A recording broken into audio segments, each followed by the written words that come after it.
talking by, say, 16 months or something, you might say, is there something impeding this?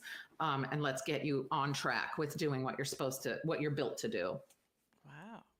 It's beautiful. I'm going to share a story because, well, before I share this story, I want to say something. Every week when I do like this podcast, I always have like different people, different doctors. Like I keep learning stuff, and every week I have this thing nagging on my mind, like, why don't we learn those things at school? Like, those are things that we should teach everyone, and I don't feel it is. It's so annoying. Why you think is that? People don't talk about aging because they're afraid of it. Oh. So when I talk about this, there are not other developmental psychologists out there doing this in droves. I was the weirdo that was out talking about this and was like the dud at cocktail parties because, nobody wants to talk about aging. So when I used to go out, I would, if somebody heard that I was an aging specialist, they would like try to run away because that's like the most boring person you want to get stuck with at a cocktail party. So, and that's because people think of our aging lifespan as a steep incline, right? We get walk, talk, do all of these things. And then there's a slow, steady decline. And the end of that isn't where people want to be. It doesn't go back up. So our physical trajectory is scary. So most people don't talk about this because the end result is death. Now, if you are talking about the emotional trajectory of our development, though, it's very, very different. And that is where we start at birth, just like we do with our physical trajectory. And that line goes up and never goes down. You should expect to be happier when you get older. You should expect to feel fulfilled, gratified, that your life has meaning. All of these things that, when you have a little baby, you don't say, oh, I hope my little baby grows up and runs fast.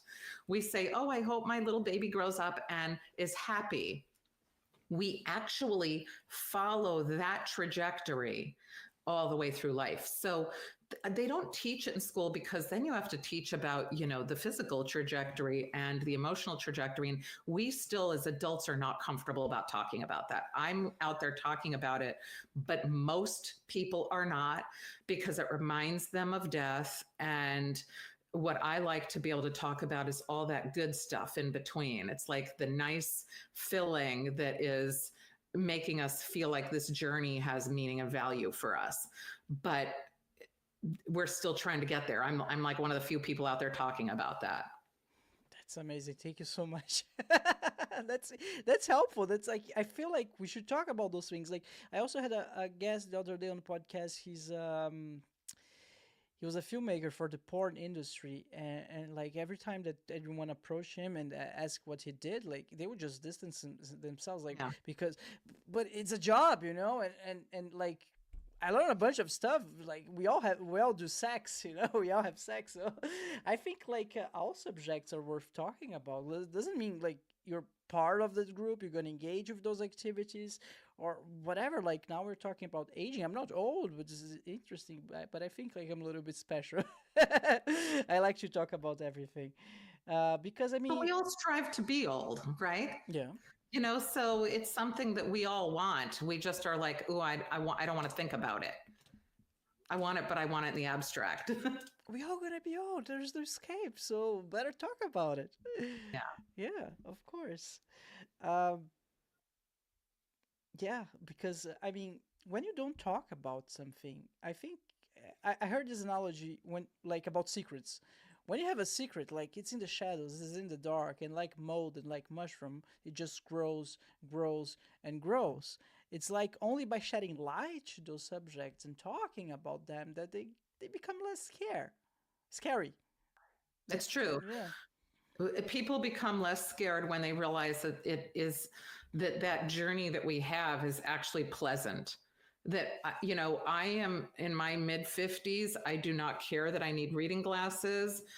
Anybody younger than me is going to be able to outrun me, but I'm happier. I tell my students who are 20, you can run faster than me, but I'm happier than you. I will take where I am. And people feel that way when they get older. People think that your physical trajectory is matched and aligned with your emotional trajectory, and it's not. So, you could be somebody who has physical limitations, but you could be really happy, fulfilled, and content. And that's where people have a hard time thinking about that, or they think they have to really appear youthful in order to have great relationships and feel good about themselves. And that really doesn't all match up with how our emotions work. Yeah, interesting. I just remember. I think I saw today on Instagram that George Clooney. I mean, this guy is handsome. Come on, he looks good, and he has like the gray hair. Like I think they call how they call those gray foxes. Is that is that's the term, right? And I think he dyed his hair black. I think this week or something. And his wife was like, "Looks like shit. What you're doing?"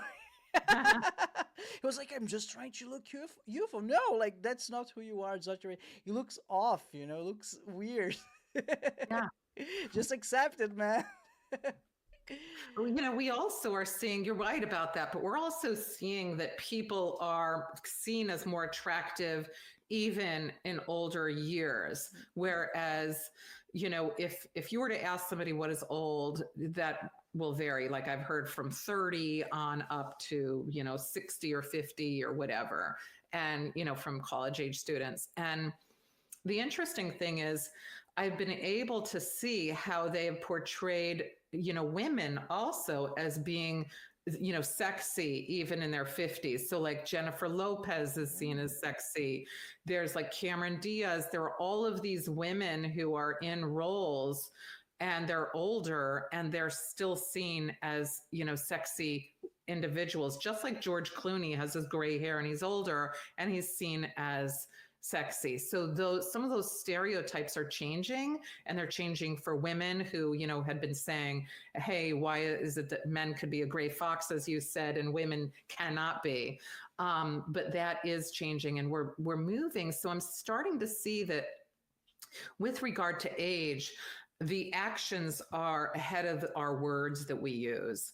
So we might use some derogatory or negative words about aging, but I'm seeing more people in politics, in front-facing organizations, in film, who are older and they are in positive positions, as opposed to in, it used to be that the older people, if you looked at like, say, old Disney movies or something, the older people were the people to be afraid of, things like that, the old wicked witch or something like that. That has changed. And so I think just some of our words need to catch up.